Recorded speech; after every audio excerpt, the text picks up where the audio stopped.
आज आम यह वीडियो माध्यम एमती गोटे चमत्कारी गछ विषय जानिबा बा गछर चेर विषय जानिबा केवल मात्र आपण मानकु सही गछर चेरटी को विधि विधान सहित तिथि बार नक्षत्र सहित आनिबाकु पड़िबो।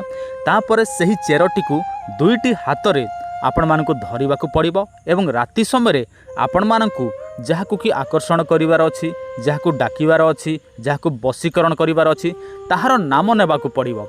केवल मात्र आपण माने दुईटी हाथ रे चेरटी को धरिबे एवं सही व्यक्तिर नाम को नेबे ताहले सही व्यक्ति जनक जदि आपणक गाँव रे अछि, आपणक पाखरे अछि, से राताराति चली आसीबो। आ जदि कौनसी लोक बहुत दूर रे अछि ताहले आपण माने एही तंत्र प्रयोग कले काम करिबो नाही। काहेकि ना एही तंत्रटी केवल मात्र पाखरे थिबा लोक पाई काम करि थाए एवं केवल मात्र गोटे रात्रि पाई काम करि थाए। जेतेबेले सूर्य किरण आसीजिब पृथ्वी को तापर एही तंत्रटी आउ काम करि न थाए। तेणु आपणक गाँव रे कौनसी झियो को पुओ को किंबा जहाकु भी आपण माने वशीकरण सम्मोहन आकर्षण करिया पाई चाहंती ताहले आपण माने एही चेरटी को व्यवहार करि पारंती। वर्तमान मो आपण मानकु संपूर्ण प्रयोग विधि कहूछि केउ दिन केमिति से सब विषय रे। ता पूर्व आपण समस्त को गोटे अनुरोध करी देखंतु आपण माने कॉल करूछंती किंतु आपणकर समस्या कौन से सबू आपण माने संपूर्ण भाव में कहू नाहांती।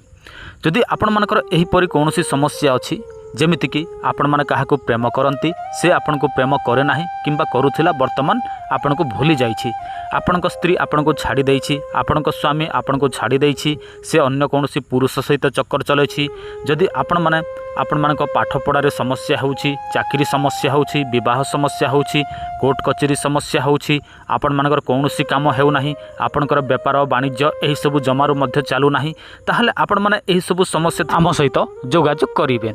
आमे आपण मानक निहाती भाव में साहाय्य करिवु, जहाँ दरकार थिबो से सब आमे निजे प्रस्तुत करिवु, आपण को बाय पोस्ट माध्यम रे पठै देबु।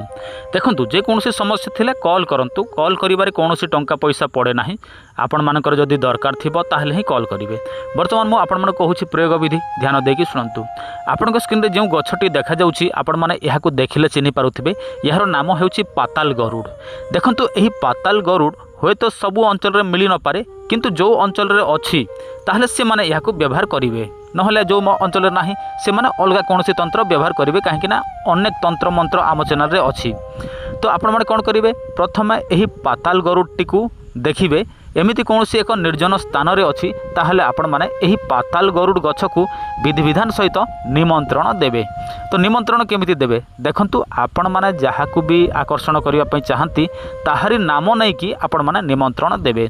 निमंत्रण केउ समय दिया जाय, जो समय गोधूली लग्न, जो समय गाई गुहाल को ढुका जाए से समय आपण माने निमंत्रण करिवे।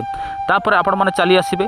ता पर दिन आपण माने कोन करिवे, ब्रह्म मुहूर्त 4:30 समय आपण माने सही गछटी को एक निश्वास रे उपाड़िबे एवं जो व्यक्तिर ना को आपण माने प्रयोग करथिले ताहारी ना अनुसार आपण माने उपाड़ी की आनिबे।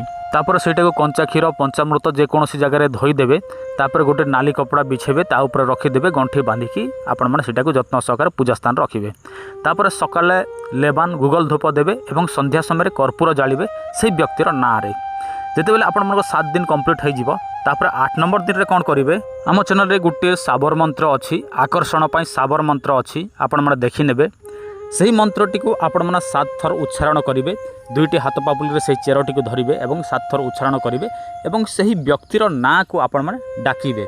एटा रात्रि 12टा समय रे आउ जो पटे तांकर घर अछि सही पटे मोह करिवे एवं आपण माने डाकिवे। आपण माने 7 थर मंत्र प्रयोग करिवे एवं 21 थर से व्यक्तिर ना नेबे, ताहले से सांगे सांग से सोई थाउ बसी थाउ जहाँ भी करू थाउ आपणक पाखकू चली आसीबो।